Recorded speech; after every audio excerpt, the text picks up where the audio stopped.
no, oh no, Oi gente, bom dia, tudo bem? Meu nome é Ana Carolina, eu sou professora aqui da faculdade, eu sou egressa daqui da faculdade, eu fiz minha faculdade aqui, me graduei em 2004, depois eu fui para Portugal, vivi lá 2 anos, fiz meu mestrado lá em Coimbra e hoje eu faço meu doutorado lá, então eu moro aqui e estou sempre passando temporadas lá para fazer, né, finalizar essa etapa aí da minha vida acadêmica, né?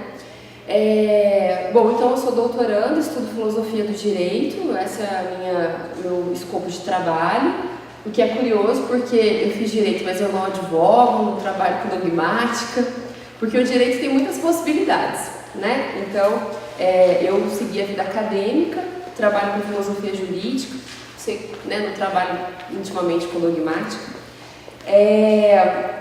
Mas só para vocês me conhecerem um pouquinho, não sei se algum dia a gente vai acabar depois se encontrando aí em outra situação, né? Talvez vocês aí, alunos da faculdade, ou os alunos de filosofia geral, jurídica, estudos de linguagem. A Renata daqui a pouco se apresenta, né? Nós somos professoras aqui da casa e a gente costuma trabalhar juntas também em várias outras atividades aqui. Inclusive fica um convite para vocês, tá? Se algum dia vocês tiverem interesse em frequentar as atividades acadêmicas aqui da faculdade, elas são todas abertas, tá? Então aos sábados, a gente sempre, não sempre, mas quase todos os sábados a gente tem atividade acadêmica aqui na faculdade e ela é aberta à comunidade externa, tá? Então fiquem atentos ao site, se vocês se interessarem por algum tema, vocês estão mais que convidados, tá bom? Bom, o tema de hoje é um tema muito interessante, né? Até eu mudei, porque o tema inicial seria igualdade de gênero.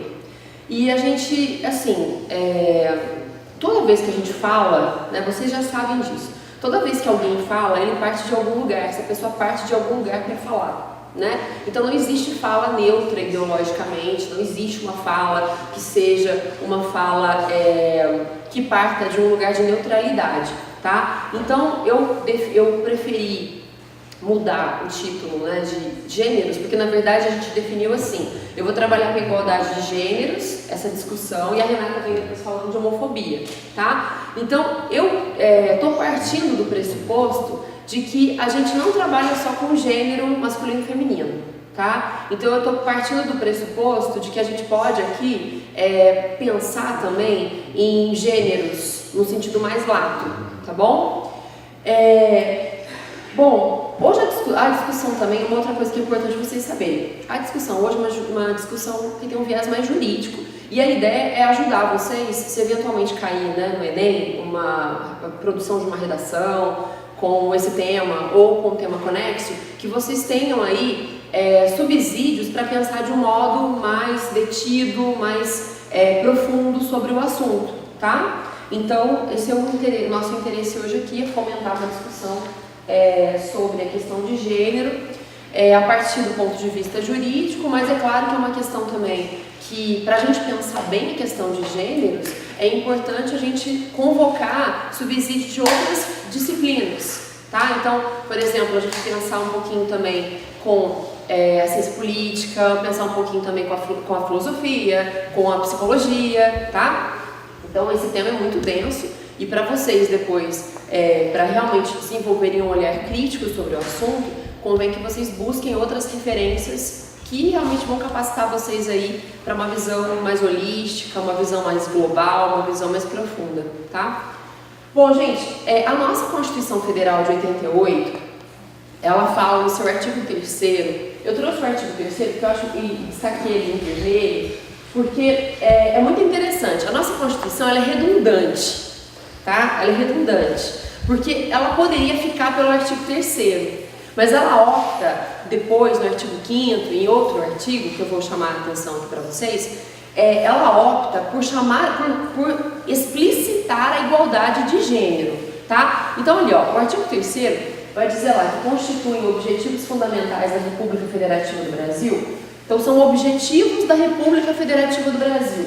construir uma sociedade livre, justa e solidária, garantir o desenvolvimento nacional, erradicar a pobreza e a marginalização e reduzir as desigualdades sociais e regionais, promover o bem de todos, sem preconceitos de origem, raça, sexo, cor, idade e quaisquer outras formas de discriminação. Então, ó, a gente pode dizer assim, o artigo 3º traz pra gente os pilares da nossa Constituição Federal. E nesse pilar, nessa estrutura, tá? Imagine isso, pilar é uma estrutura a partir da qual a gente vai construir outras coisas, não é isso?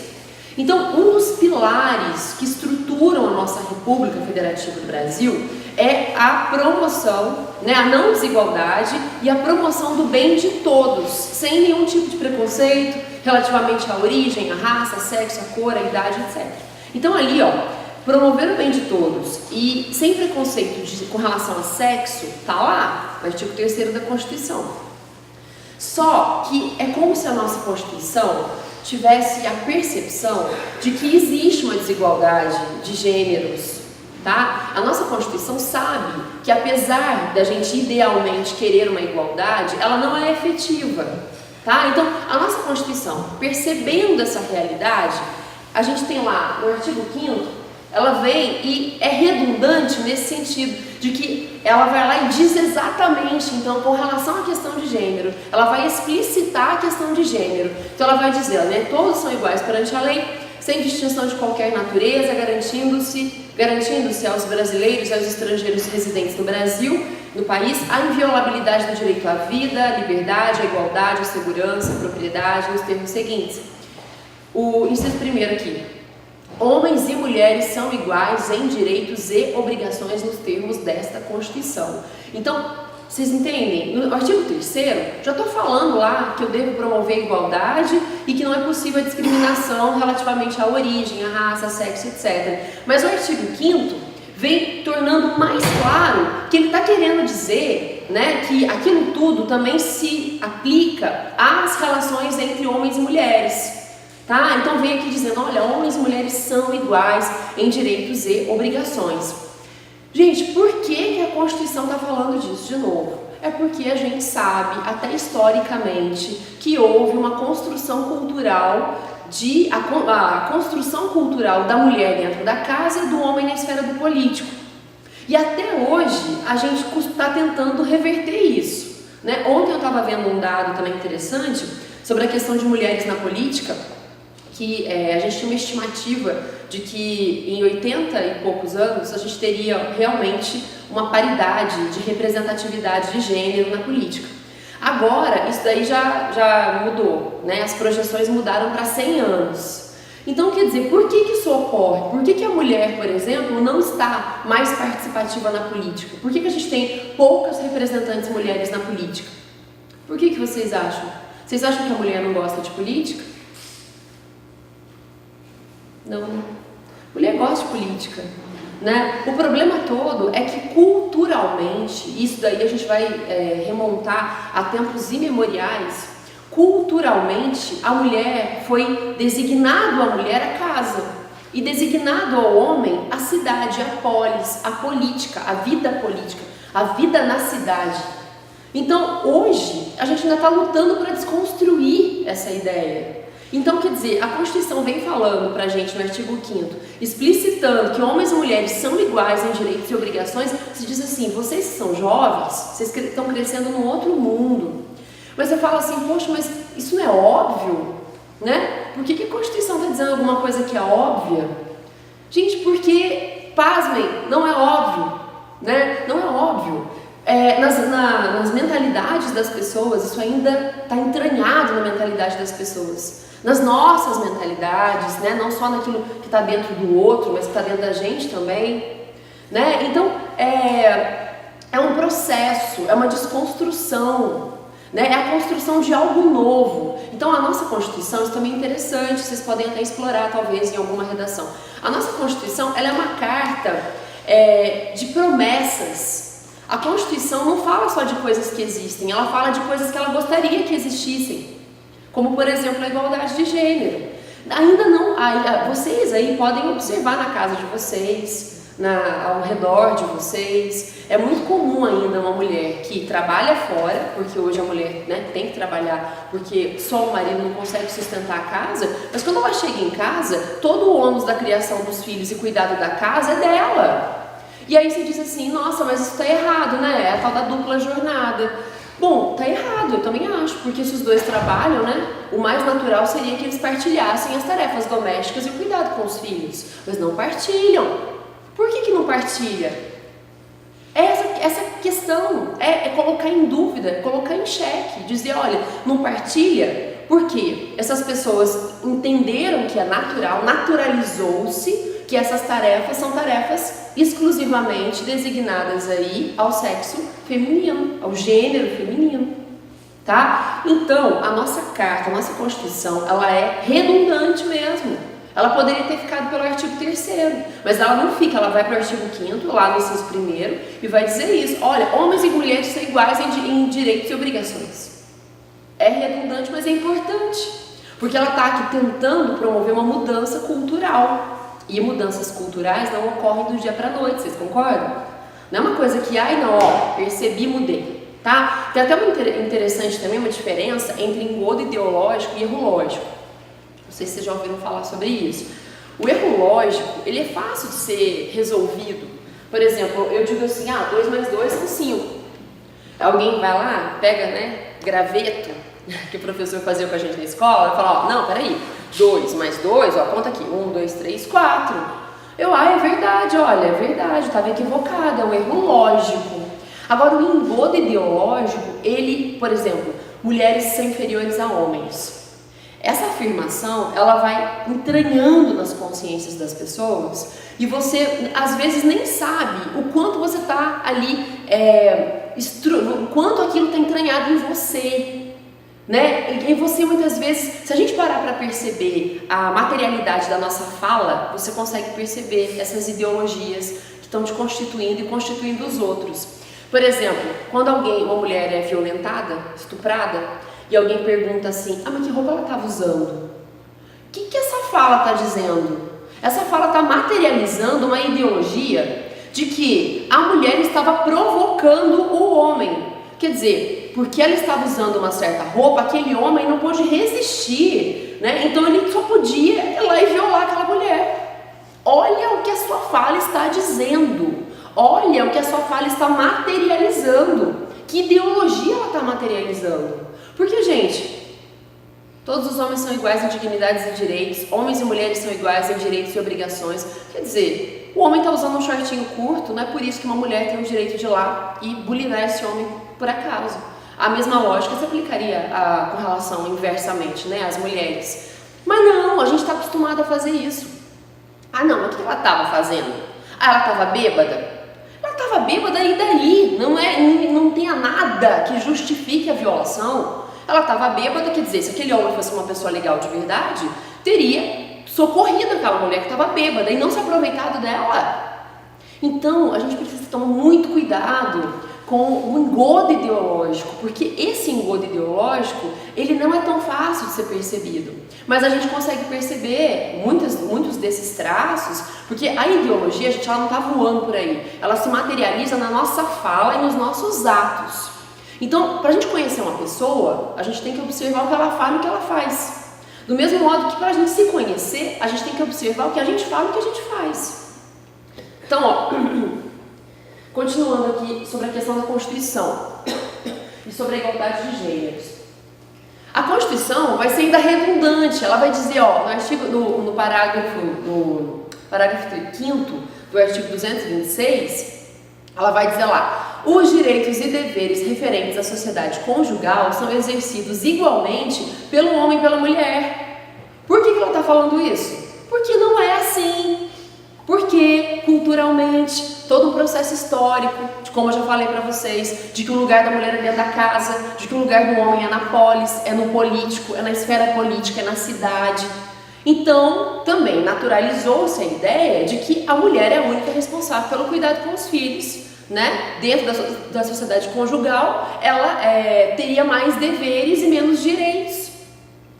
Então, a nossa Constituição, ela está dizendo para a gente que há igualdade.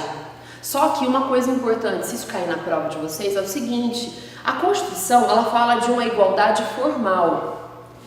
Formalmente, somos todos iguais. E ela, então, é até redundante quando ela vai dizer, né, já fala no artigo 3º, de repente fala no artigo 5º, fala no artigo 226, ela é até redundante, mas por que ela está falando isso? Porque ela entende que, apesar dela estar ali promovendo, falando de uma igualdade formal, não existe igualdade material. Materialmente, né, nós ainda temos aí a dupla jornada, terceira, sei lá quantas jornadas da mulher, né, nós ainda temos aí uma mulher que participa muito pouco do político, o lugar dela, né, muitas vezes é assumido como dentro da casa. Quando uma mulher, por exemplo, diz assim, eu não quero ter filhos, eu quero, por exemplo, me tornar uma grande CEO de uma empresa, eu quero me tornar uma grande profissional, ela é muitas vezes execrada, né, pela sociedade, porque é como se, bom, como é que você não quer ficar dentro da sua casa?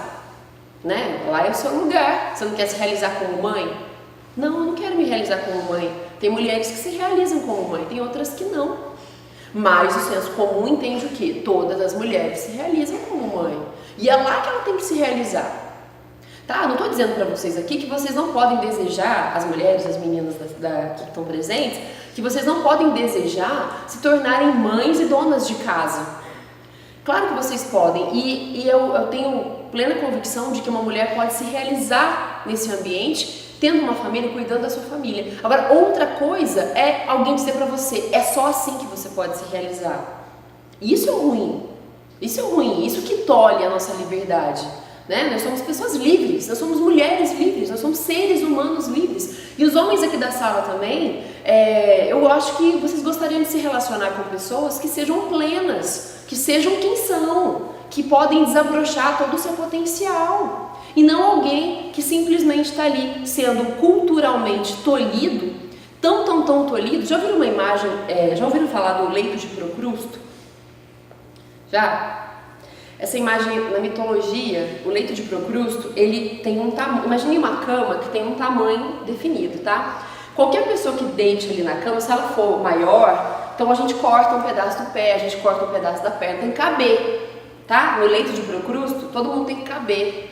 Então, é isso que eu acho que é triste, você imaginar que as pessoas são todas diferentes, homens e mulheres são diferentes, mas não, para as mulheres tem uma forma, existe uma receita, a receita é cultural, então é como um leito de Procrusto, se você não cabe ali, ó, tem que caber, tá? Então eu vou cortar sua asa, eu vou cortar seus braços, vou cortar suas pernas, para você caber numa receita que alguém criou, que nem a sua, tá? Então, isso aí eu acho que é interessante na prova, se vocês um dia se depararem com qualquer questão relacionada à mulher, vocês podem explorar isso daí, tá? É uma Constituição que fala de igualdade, idealmente, que fala formalmente de igualdade, mas que reconhece que essa igualdade não é material e por isso então ela insiste, ela é até redundante, promovendo uma igualdade, tentando, né, que as coisas mudem, né? Porque as leis, gente, elas não mudam as coisas.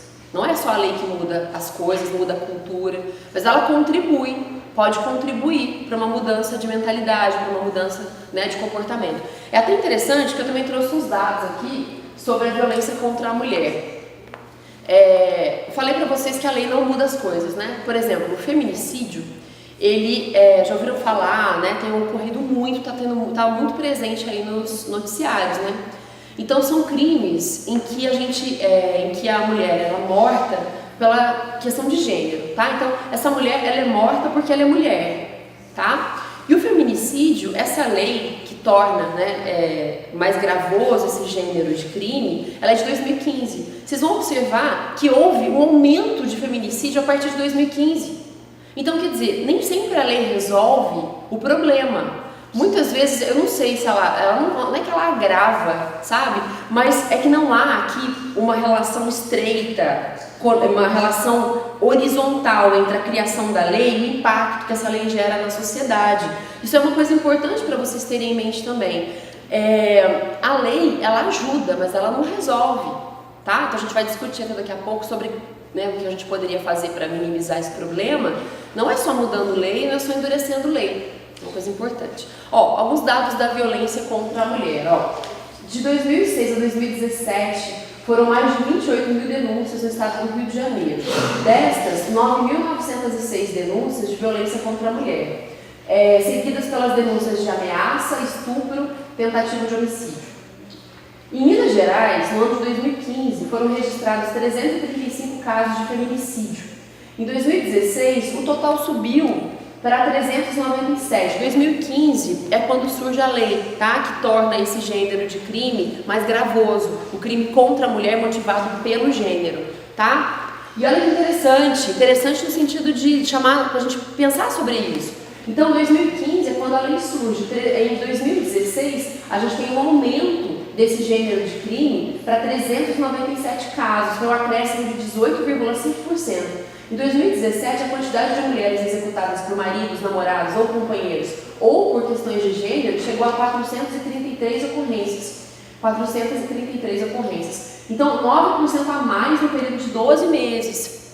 Então, a violência contra a mulher, ela é uma realidade. Aí a pessoa diz assim, não, Carol, mas eu, na minha perspectiva, homens e mulheres são iguais, né?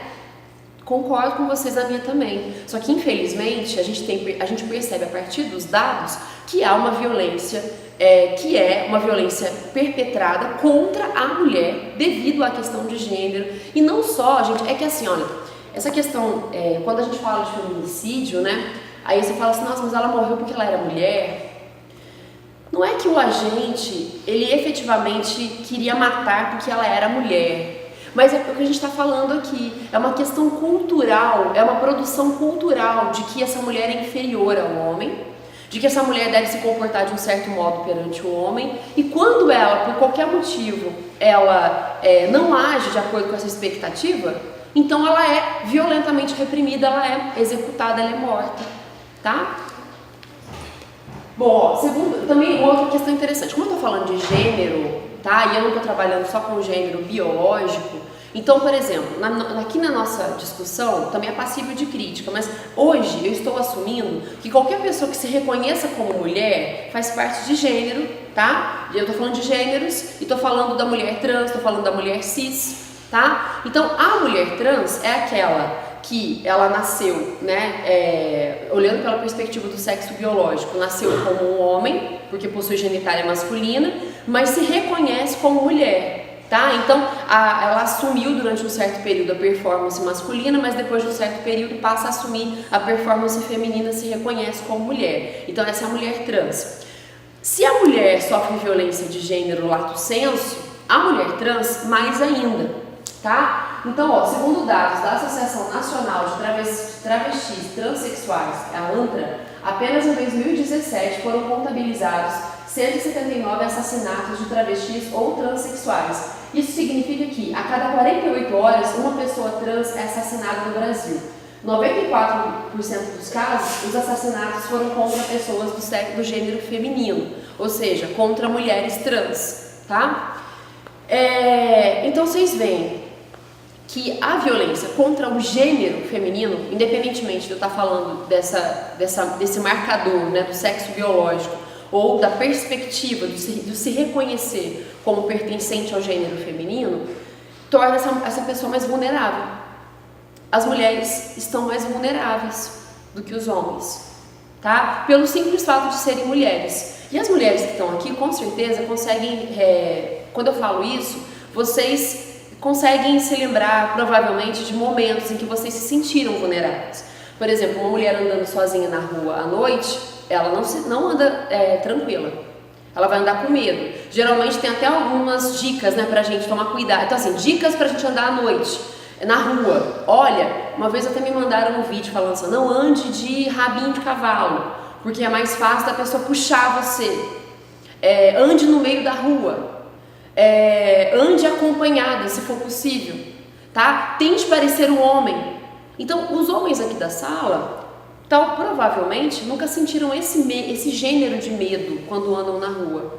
Agora, as mulheres têm esse gênero de medo, vivenciam essa realidade, né? Por quê? Porque são mulheres e elas podem ser vítimas de abuso sexual, dentre outras violações, pelo simples fato de serem mulheres, né? Bom, Uma coisa importante, se cair na prova, no Enem principalmente, né, eles pedem lá medidas de intervenção, né? Então, quer dizer, já diagnosticamos o problema, estamos falando de um problema que é cultural, é uma questão cultural. A gente não tem tempo hoje aqui, mas se um dia vocês quiserem buscar na prova também, como vocês precisam lá, é legal trabalhar com o argumento de autoridade. Então, assim, se vocês forem em Aristóteles, vocês vão encontrar século III a.C., vocês vão encontrar, Aristóteles foi um cara, eu trabalho com ele no meu doutorado, e ele foi brilhante em vários aspectos. Por exemplo, falando da ética, a política, é muito interessante ler Aristóteles. Mas Aristóteles, ele é um cara que, por exemplo, ele chega a dizer que a desigualdade entre homens e mulheres, ela é essencial. Mulheres nasceram inferiores aos homens. Então, quer dizer, o parâmetro é o homem para ele. Aí a mulher, ela chegou próximo do homem, mas ela não é o homem é a excelência, a mulher não é. Então ele vai dizer assim, ó, o homem, ele tem o peito forte, a mulher tem aí uma coisinha, né, os seios, que não dura muito tempo em pezinho, daqui a pouco já cai. Então vocês veem, né, inferior. Aí vai dizer, não, porque a mulher, ela tem um problema, o homem, ele é bom para tomar decisões políticas. A mulher, ela não é burra, ela tem cognição, ela é inteligente. Mas essa mulher tem um problema, que é assim, ela é facilmente turvada pelas paixões. Então também não é boa tomadora de decisão na esfera política. Então vocês veem, na história da filosofia, na história da cultura, da humanidade, a gente tem aí, foi se construindo essa ideia de que mulheres não são boas tomadoras de decisão política, mulheres devem cuidar da casa, que é o que elas sabem fazer, né? Então, é todo um processo cultural de inferiorização do gênero feminino, tá? Então, isso é importante, ó. Então, se na prova cai alguma coisa do gênero e vocês tiverem que pensar em medidas de intervenção, né, vão ter que pensar.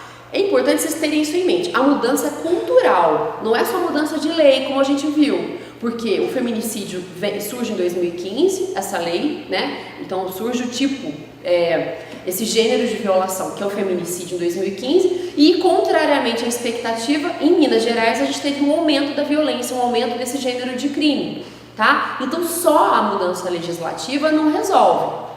Tem que haver também outras ações, tá? Então, ó, não se trata de inverter o pêndulo, mas a representatividade é importante. Então, por exemplo, não significa que o homem era o padrão, que agora a mulher vai ser o padrão, não é isso. A questão é tentar, né, tentar promover um diálogo, promover mudança estrutural, sem necessariamente agora, então, a mulher passar a ser o parâmetro. Porque a gente criaria o quê? Uma inversão, né? Do mesmo modo que hoje está ruim para as mulheres, amanhã estaria ruim para os homens. Tem até um filme que eu vou deixar de referência para vocês, não sei se vocês já viram, na Netflix, quem tiver Netflix. Vocês já viram um filme chamado Eu Não Sou um Homem Fácil? Já? Ó, quem não viu, eu adorei, eu sei, tem gente que não gostou, tá? Eu já dei essa sugestão para várias pessoas, tem gente que não gostou.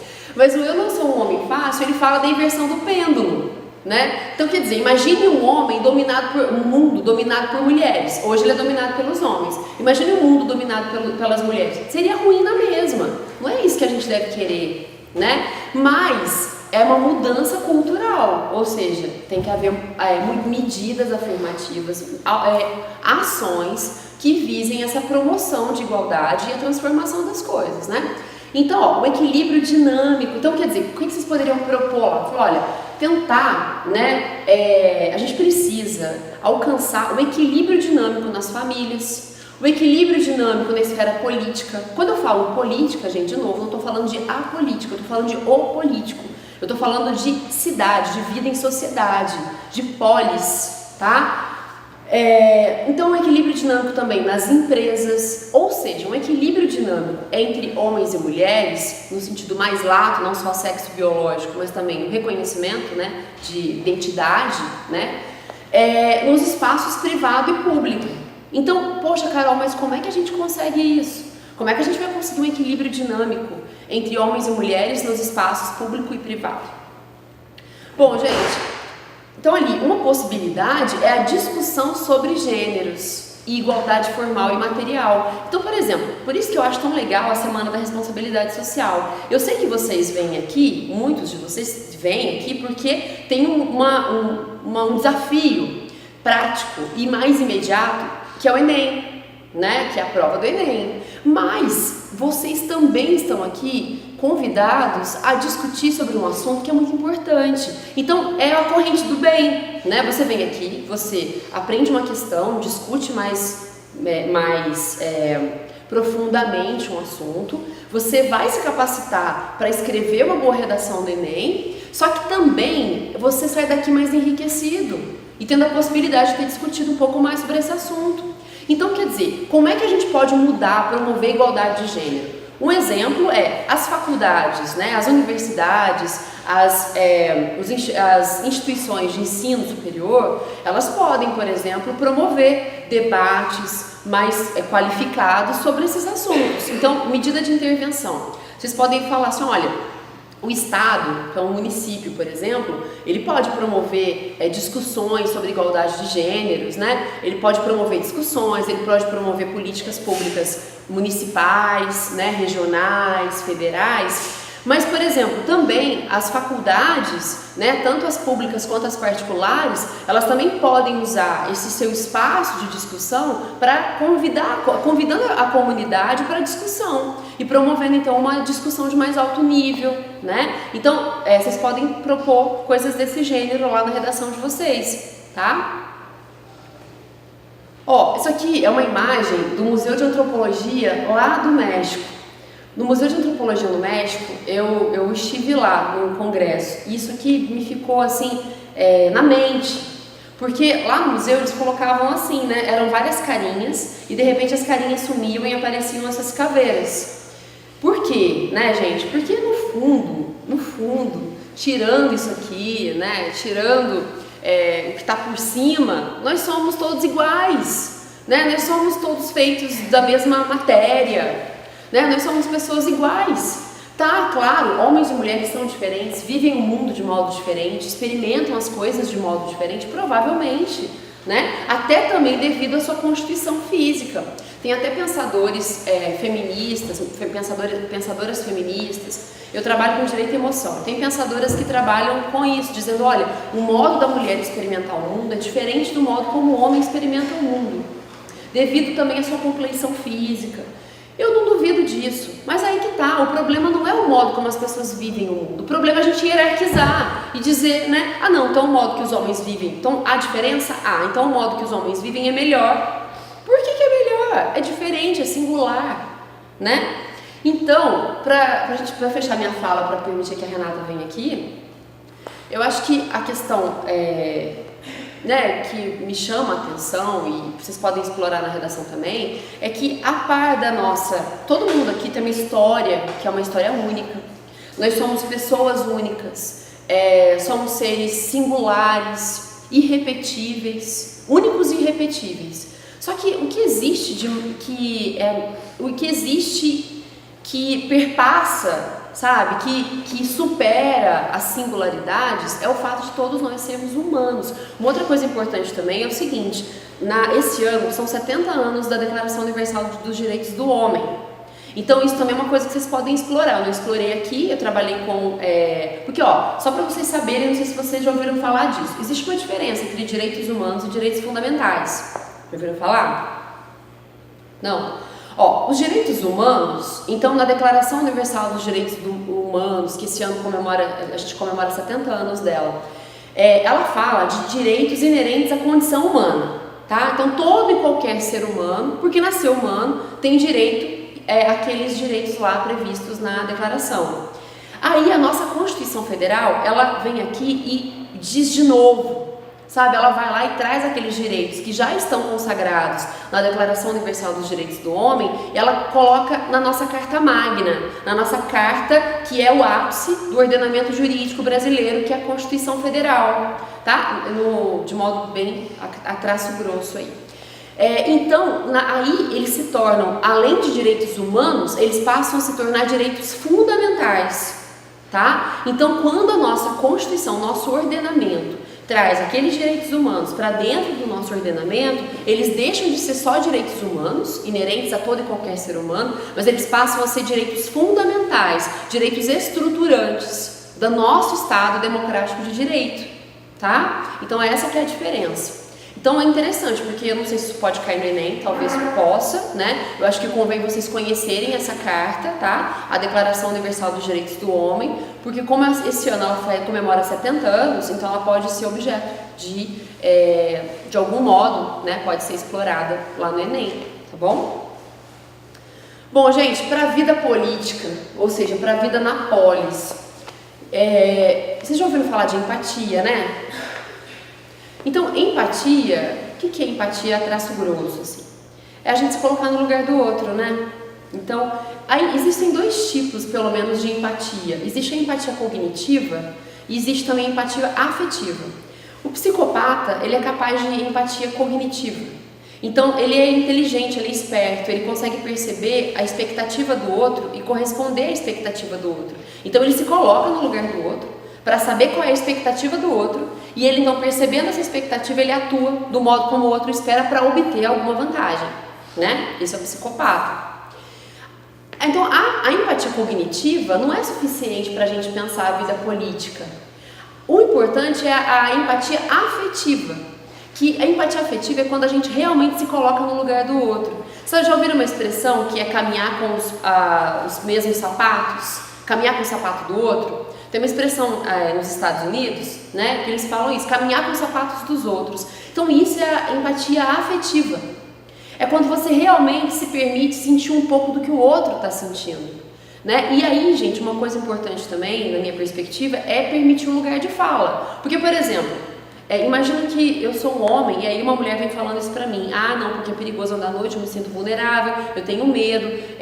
Então, por exemplo, se algum homem, ele assovia pra mim, ele tá achando que tá fazendo elogio, mas eu tô me sentindo com medo, porque aí, né, já tô com medo andando sozinho, imagina ele assoviando pra mim. Aí esse homem fala assim, nada a ver. O que esse homem tá fazendo? Ele está negando o lugar de fala daquela pessoa. Quem sabe falar sobre essa violência que ela sente ou esse medo que ela sente é a mulher. Então, para a gente sentir empatia afetiva, eu tenho que permitir que essa pessoa fale e que eu realmente me coloque no lugar dela. E daí a importância da representatividade do lugar de fala, tá? Então, até interessante, né? Tem gente que fala assim, os homens não podem participar da discussão feminista. Podem sim, claro que podem, né? Só que é importante que esse homem ouça o que a mulher está falando, porque quem vive essas questões é a mulher. E existem, por acaso, vários feminismos, porque, por exemplo, os dilemas ou os desafios que a mulher branca vive são diferentes dos desafios que a mulher negra vive, o que é diferente do desafio que a mulher indígena vive, né? Então também quando a gente fala de feminismo, é importante a gente falar de vários feminismos, feminismo negro, feminismo indígena, feminismo branco, feminismos, né, no sentido lato, mas entendendo o quê? Que existem especificidades que algumas mulheres vivenciam pelo fato, por exemplo, de terem uma cor de pele XYZ, pelo fato de pertencerem a uma etnia XYZ, tá? Então é isso que eu digo para vocês aqui no fim da minha fala. Também uma coisa que vocês podem explorar em várias questões, né? Porque, por exemplo, se você vai falar de deficiente, vocês podem falar disso também, né? De empatia afetiva e empatia cognitiva, né? Então essa questão, eu acho que ela pode também ser aproveitada em vários outros contextos para pensar outros problemas, tá? Então, para a vida política, empatia, aceitação. Mas olha, o outro ali é uma mulher trans. Nossa, que absurdo isso! Gente, absurdo para você faz sentido para o outro, né? Então, quer dizer, viva o que você acha que é aquilo que é seu, né? Viva a sua realidade, busque se conhecer, seja fiel a você. Agora, com relação ao outro, o outro é tão livre quanto você, né? Para a sua identificação, para se significar no mundo. E a palavra também, outro pilar que eu imagino aqui é o respeito, né? Porque pra gente aceitar alguém como ele eu preciso respeitar essa pessoa também, tá? Bom, então eu vou encerrar minha fala aqui, vou chamar a Renata para falar sobre a homofobia, depois no final a gente abre para vocês conversarem, antes de começar.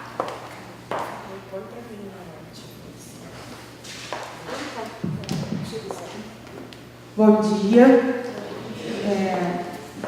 Primeiramente, eu gostaria de agradecer vocês por estarem aqui de manhã. Estou vendo as carinhas meio com sono. Acordar cedo não é fácil, mas faz parte da vida, né? Tem coisas que a gente faz porque a gente gosta, tem outras coisas que a gente faz porque precisa.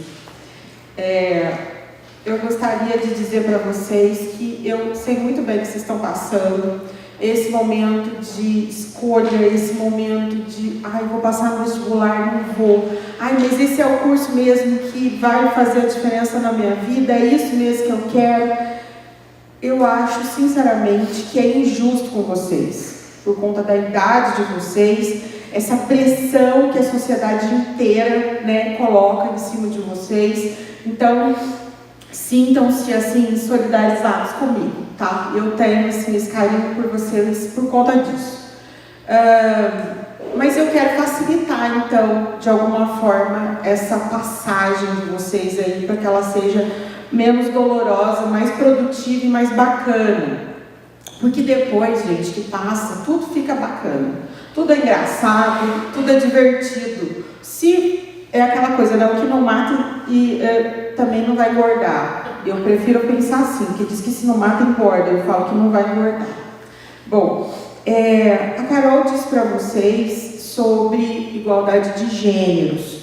Eu vou aproveitar algumas coisas que ela falou para falar sobre homofobia. Primeiro, eu acho que ninguém me conhece, meu nome é Renata, eu também fui, né? Continuo sendo, porque a gente nunca para de estudar, mas eu fui aluna aqui dessa faculdade, depois eu fiz mestrado aqui também, fiz pós-graduação aqui também, enfim, essa casa eu costumo dizer que é minha. E eu também quero dizer que eu vou dividir essa casa com vocês, tá? Sintam-se muito bem-vindos aqui. E como a Carol disse também, a gente tem sempre cursos, tem sempre falas aqui, palestras, e eu gostaria de contar com vocês também. É sempre bacana outras pessoas, né, com idades diferentes, para a gente fazer essa troca, é muito bacana. Bom, vamos entrar então nesse tema. Primeira coisa, o objetivo aqui não é aprofundar, a gente conhecer todo esse assunto, porque não tem como esgotar isso em pouco tempo. Mas eu quero trazer alguns elementos que possam contribuir com vocês na redação. Então vamos lá. O que vai fazer da redação de vocês uma redação diferenciada? Uma redação que vale a pena ser lida, né? Que ela possa sair, então, do meio comum de todas aquelas redações que são meio que iguais, né? Que tem aquele formatinho básico, Ctrl+C, Ctrl+V, que a gente aprende. Faz uma introdução, primeiro parágrafo, desenvolvimento, conclusão, no final você puxa, enfim. Para a gente sair disso, vamos tentar olhar essa questão da homofobia de forma diferente. Vamos buscar isso? Bom, eu tenho algumas propostas. Primeiro, vocês podem começar dizendo o que é. Mas todo mundo sabe o que é homofobia. Não sei. Às vezes a gente pode ter uma concepção equivocada. Homofobia, ela é qualquer aversão, sentimento de ódio, seja ele externado ou não. Seja ele levado em atos ou não. A pura aversão, sentimento de ódio já configura a homofobia. Quem são as vítimas de homofobia? Qualquer um pode ser vítima de homofobia? Homofobia é uma situação particular. Por quê? As vítimas são o que a gente chama de LGBT. Certo? Acho que todo mundo sabe, mas vamos lá. Lésbicas, gays, trans, né, e bissexuais. E a gente tem outras, eu acho horrível essa palavra, mas a gente tem outras categorias também que já se incorporam ali, tá? Não vamos fechar isso num pacotinho, números clausos, ou seja, aquela lista que se você está fora, você não pode entrar ali. Não, existem situações diferentes. Eu me lembro de uma pessoa, acho que é o Serguei. Ele é apaixonado por árvores, mas ele é tão apaixonado por árvores que ele diz que faz amor com a árvore. Então, enfim. Cada um é o seu universo e, enfim, vocês estão rindo, mas é verdade, ele falou isso na televisão. Bom, então, qualquer sentimento de aversão, ódio, ele configura a homofobia. Por que é importante falar sobre homofobia? Primeiro, então vocês configuraram o que significa homofobia e daí vocês vão dizer da relevância de discutir sobre esse tema. Primeiro, bacana colocar dados, né? A gente sempre acha interessante dados, porque dá assim um argumento mais forte.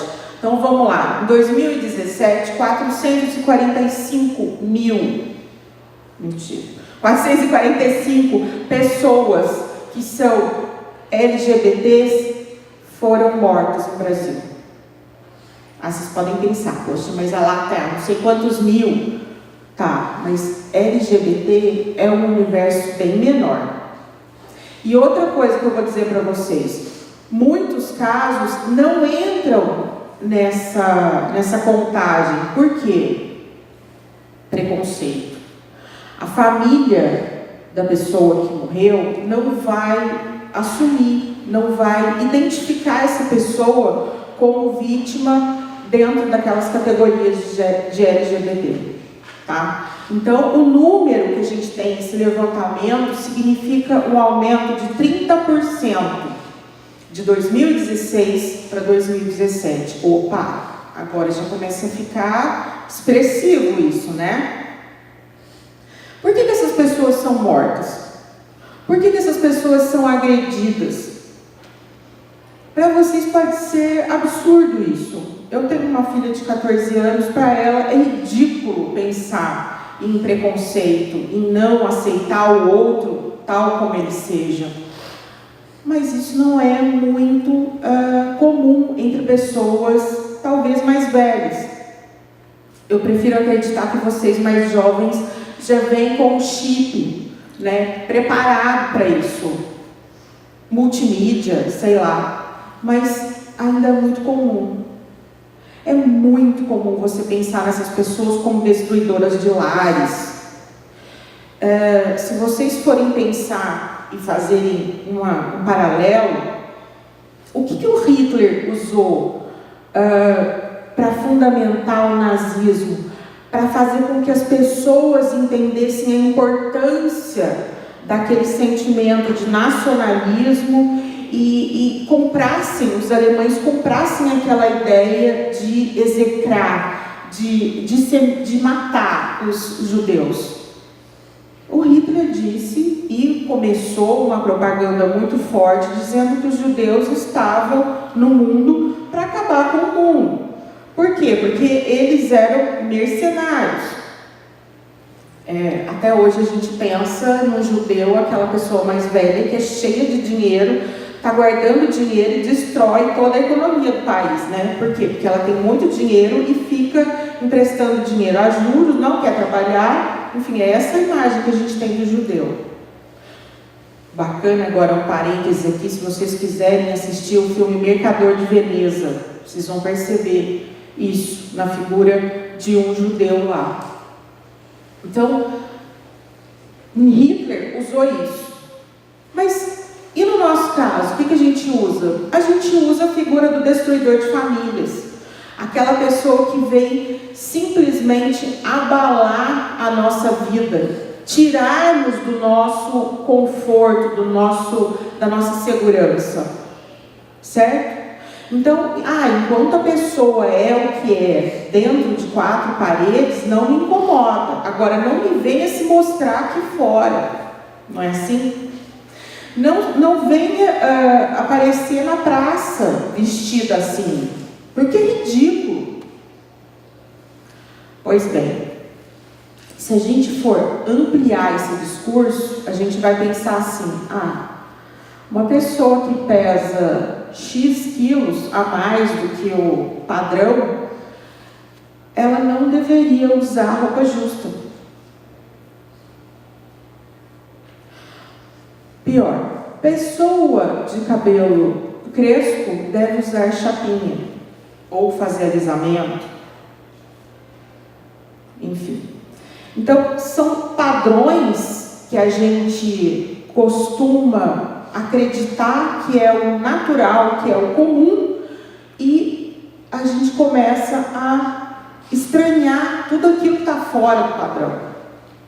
E a gente, sem perceber, se coloca dentro daquele padrão. E às vezes a gente está fora e nem percebe, mas tudo bem. Muito bem. Então, voltamos à nossa redação. Primeiro, então, nós colocamos lá o conceito. Depois, nós começamos a falar sobre a relevância. Trouxe os dados, a situação de perigo dessas populações, digamos assim, dessa minoria. A Constituição, como a Carol disse, é aquela lei que simplesmente é uma lei que forma todo o nosso Estado democrático de direito. Ou seja, nós somos um Estado democrático de direito porque a Constituição diz assim. Então, a Constituição é super importante. Ninguém pode ir contra a Constituição, nem juiz, nem ninguém. Ok. Mas a Constituição está falando que é proibido promover preconceito, enfim. E aí? Homofobia é crime ou não é? Vocês já pararam para pensar nisso? Homofobia não tem um crime específico para ela. Eu tenho uma designação genérica da Constituição, que é essa que está lá no inciso 4º, artigo 3º. Mas um crime específico, não. A gente tem um projeto que está em tramitação, um projeto de lei, para tornar essa conduta, que é de homofobia, essa violência, como um crime. Porque no Brasil, nós temos um princípio que diz o seguinte: ninguém pode ser condenado por um crime que não esteja anteriormente tipificado na lei. Ou seja, eu não posso dizer que fulano cometeu um crime se não existe na lei escrito que isso é um crime. Eu não posso inventar crime. Eu tenho que passar por uma lei antes. Isso tem que ser uma lei antes. Beleza. Então, a necessidade aí de se pensar numa criação de uma lei.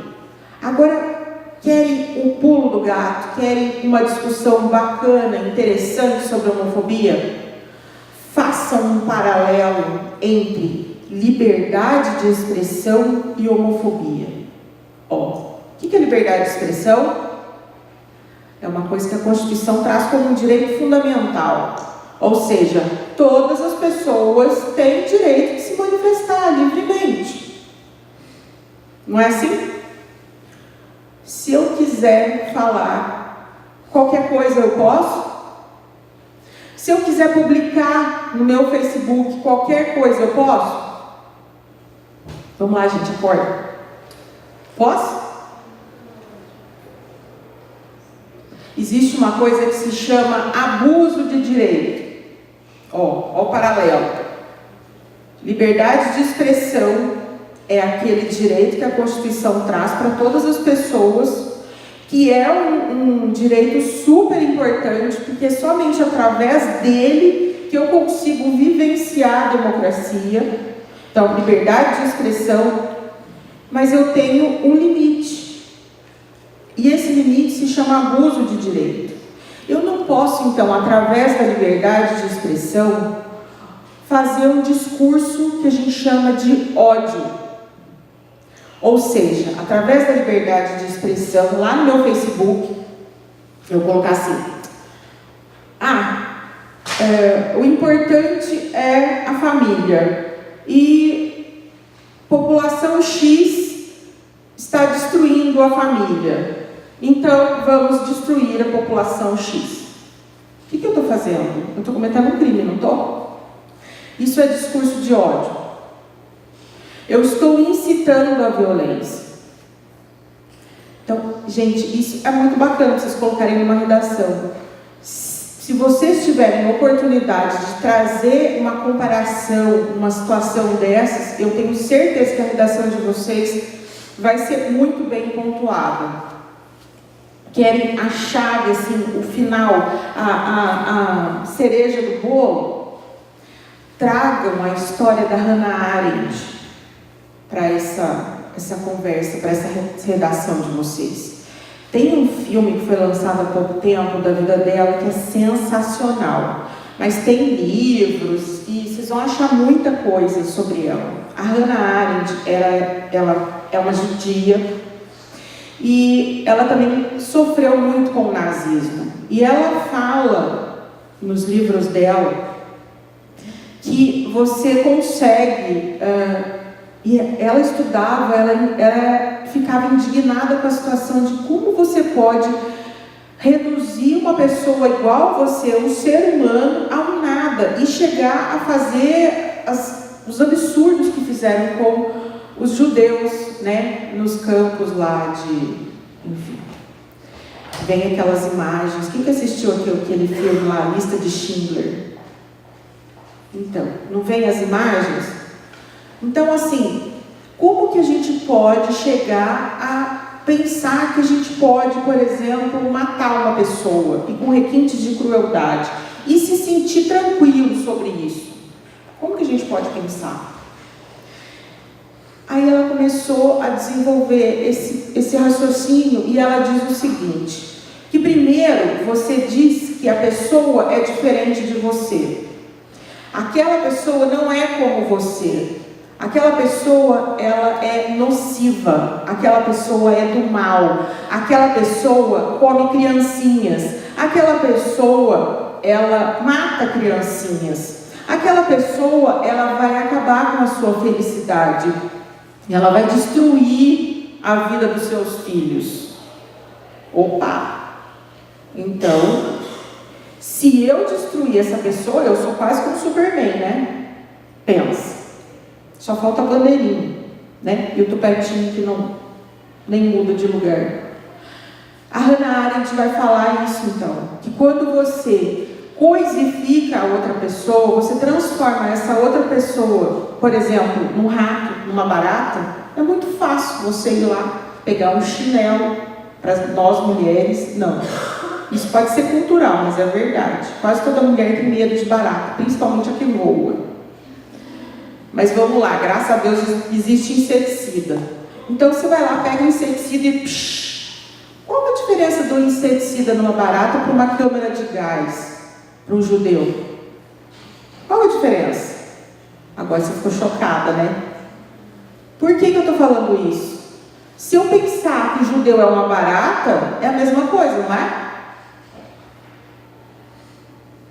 Gente, imagina vocês colocando da forma como eu estou falando, óbvio, né? Mas vocês trazendo essa discussão para uma redação, eu tenho certeza que vocês vão tirar aí a nota máxima na redação.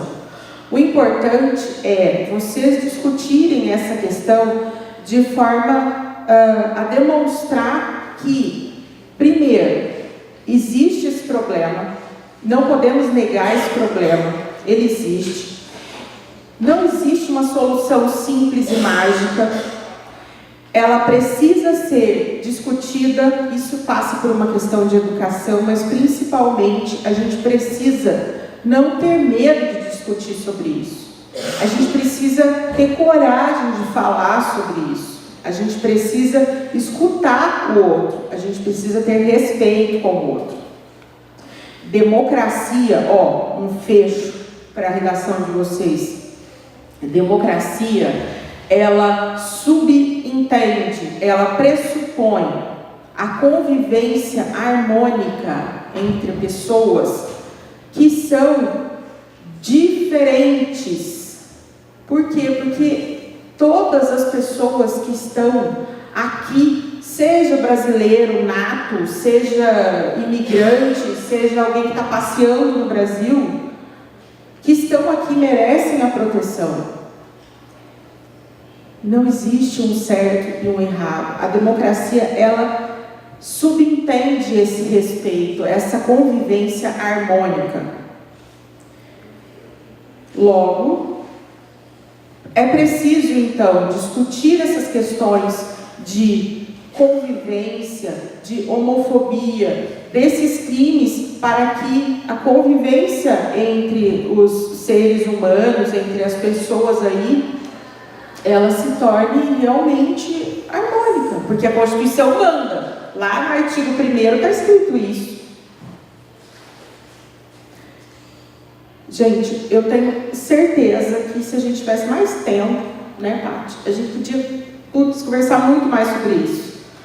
mas o tempo nosso é curto. Eu, assim, me coloco à disposição para que quem quiser tirar dúvida, pedir material, filme, livros, enfim, tem muita coisa. Convido vocês também a participarem aqui de alguma conversa com a gente, um curso e tal. Sintam-se à vontade, tá? Vou me disponibilizar então para responder e-mail, alguma coisa que vocês queiram, tá certo?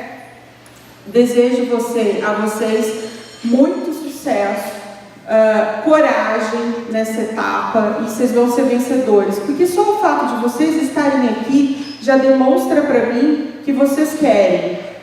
E a gente consegue a partir do ponto que a gente se coloca realmente nessa briga. E essa briga eu tenho certeza que vocês vão ganhar, tá certo? Então, muito sucesso para vocês. E agora, enfim, Carol, você quer se despedir?